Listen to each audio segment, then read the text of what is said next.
Já parou para pensar como foi que a relação entre Deus e as pessoas mudou ao longo da história? Pois é.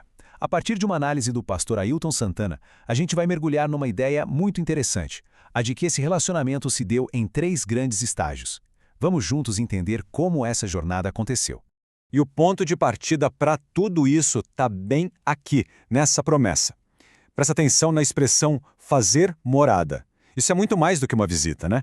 Fala de uma presença constante, de intimidade. É essa busca por uma conexão profunda que a gente vai seguir passo a passo. Então, como essa história toda se desenrola? Bom, nosso roteiro vai ser assim. A gente começa entendendo o desejo inicial por proximidade. Depois, passamos pelos 3 estágios. Primeiro, a comunicação por sinais distantes. Em seguida, a chegada de Manuel. E, por fim, a ideia de um templo que é interior. Vamos nessa jornada?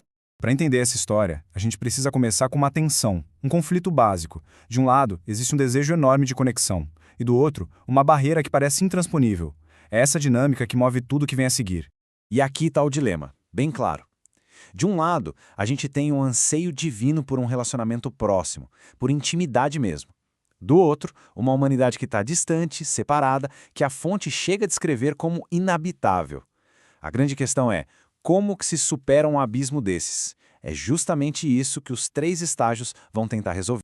Vamos lá então para o primeiro estágio. Tenta imaginar uma presença que é, sem dúvida, real, mas que ao mesmo tempo é intocável. Uma presença protegida por uma distância sagrada que era mantida com muito, mas muito cuidado. Nesse primeiro momento, a presença divina era cercada de regras, e regras bem rígidas. O acesso era para pouquíssimos e só em condições muito específicas. Mas por que tanta cautela? Segundo a fonte, isso não era à toa não. A ideia era deixar bem clara uma verdade daquela época. A santidade de Deus exigiu uma distância, um respeito profundo. E se a gente olhar os meios de comunicação dessa fase, a gente percebe um padrão. Começa com sacrifícios, depois um lugar físico como o tabernáculo, guias visuais tipo a coluna de fogo, até chegar nos profetas, que eram os porta-vozes. Sabe o que tudo isso tem em comum? A presença era real, mas sempre externa, sempre à distância. E então algo muda. Muda completamente. O segundo estágio vem e quebra essa distância toda. A comunicação deixa de ser por sinais de longe e se torna algo, ou melhor, alguém físico que dá para tocar. A palavra que define essa nova fase é Emanuel, que quer dizer literalmente Deus conosco.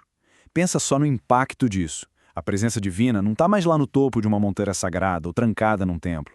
Agora ela anda pelas ruas, come na mesma mesa, vive entre as pessoas. Só que tem um detalhe muito importante aqui. A proximidade era, sim, maior do que nunca, mas a barreira final ainda estava lá. O relacionamento era com as pessoas, mas ainda não era dentro delas. A presença era externa, algo que se podia ver e ouvir, mas não exatamente sentir de dentro para fora. Essa pergunta feita pelos próprios discípulos, nossa, ela revela tudo. Mesmo andando lado a lado com Jesus, eles ainda ficavam maravilhados, como se estivessem vendo um poder que vinha de fora. Eles viam a ação, mas a compreensão total de quem era a fonte daquele poder ainda escapava. Isso mostra que faltava mais um passo. E é aqui que a gente chega no clímax de toda essa jornada. O terceiro e último estágio. O momento em que aquele abismo do começo é finalmente superado de vez. É nesse ponto que tudo se transforma de verdade. Aquele plano de intimidade, segundo a fonte, agora se completa. A presença divina não está mais do lado de fora. Ela se move para dentro do ser humano. Cada pessoa, de forma simbólica, se torna um templo. A mudança é gigantesca. A gente sai de uma presença externa, que era vista só por alguns e por um tempo limitado, e entra numa presença que é interna, pessoal, permanente, sentida de dentro para fora. É outro nível de conexão. Tá, mas como é que uma mudança tão radical assim acontece? A fonte usa uma palavra para isso: regeneração.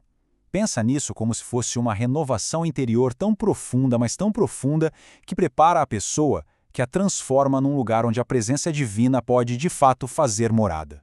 E o que isso quer dizer na prática, no dia a dia? A fonte descreve uma mudança que acontece no coração. A motivação não vem mais do medo ou da obrigação de seguir regras, mas de um desejo que nasce lá dentro. Aquilo que antes parecia tão atraente, de repente perde a graça. E o prazer passa a ser encontrado em outro lugar. E essa frase aqui, ela resume tudo. A marca definitiva de pertencimento não é mais uma coisa externa, como seguir uma lei à risca ou ver um milagre.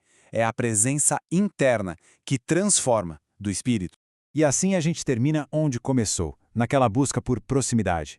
Essa jornada pelos 3 estágios nos deixa com uma reflexão final, né? Qual é a natureza dessa presença na experiência de cada um? É a de um Deus de sinais distantes, um Deus que caminha ao lado, ou um Deus que habita por dentro? Uma pergunta que, segundo a fonte, define tudo.